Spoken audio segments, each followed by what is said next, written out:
उसको मिला करके लोगों तक पहुंचाने की तरकीब होनी चाहिए, सूझबूझ होनी चाहिए, तब जाकर के लोगों के काम हो पाते हैं। और इसलिए बहाना कभी नहीं बनाना चाहिए कि पैसे नहीं है।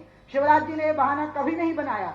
जिस दिन वो मुख्यमंत्री बने उसी दिन से विकास की गंगा बह गई है, कभी कमी का रोना नहीं रोया है, क्योंकि तरकीब है, सूझबूझ है, लोगों के लिए पीड़ा है।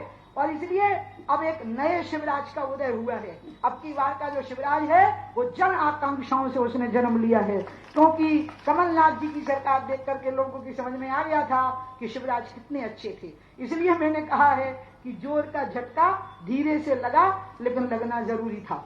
मैं भारतीय जनता पार्टी के कार्यकर्ताओं को भी एक बात कहूंगी जो यहाँ पर मौजूद हैं, ये ध्यान रखिएगा, आपने 1.5 साल कमलनाथ की सरकार भुगती है और लोगों को भुगतते देखा है।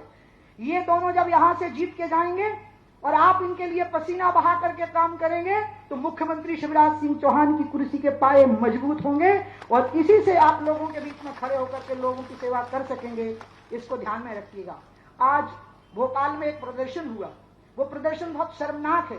मैं कमलनाथ जी से उसका जवाब मांगना चाहती हूँ, सोनिया गांधी जी से उसका जवाब मांगना चाहती हूँ कि कांग्रेस के एक विधायक ने आतंक के समर्थन में जुलूस निकाला है।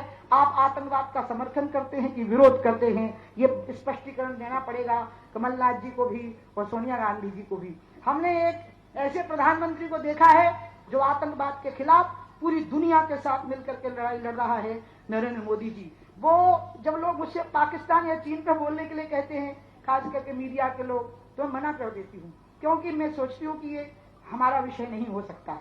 लेकिन एक विषय हमारा है और वो मैं जरूर बोलूंगी, और वो ये है कि सीमा के उस पार हो, सीमा पर हो या सीमा के अंदर भारत में हो, ये देश पूरी तरह से मोदी जी के हाथ में सुरक्षित है। लोगों की रोटी भी सुरक्षित है, लोगों की जिंदगी भी सुरक्षित है और ये पूरे देश का सम्मान भी सुरक्षित है।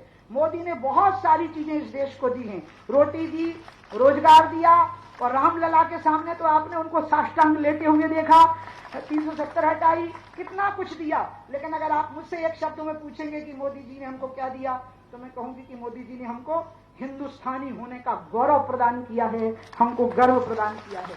और इसलिए कोरोना के इस काल में जब मेरे भाई शिवराज सिंह जी मुख्यमंत्री बने, ये बहुत कठिन काल था, उनको खुद भी कोरोना हो गया था, और उसमें भी जिस प्रकार से किसानों के वायदे पूरे हुए, जिस प्रकार से विकास की गंगा बहाई गई, जो स्थितियां मध्य प्रदेश की बनी, मैं उनको देखती रह गई इस समय पर, और मुझे लगा कि जितनी तपस्या से मैंने सरकार बनाई थी उससे भी कहीं ज्यादा तपस्या से शिवराज सिंह जी सरकार को चला रहे हैं। और इसलिए आज मैं आप सभी लोगों से अपील करूंगी कि अब आगे की एक बहुत बड़ी लड़ाई होने वाली है।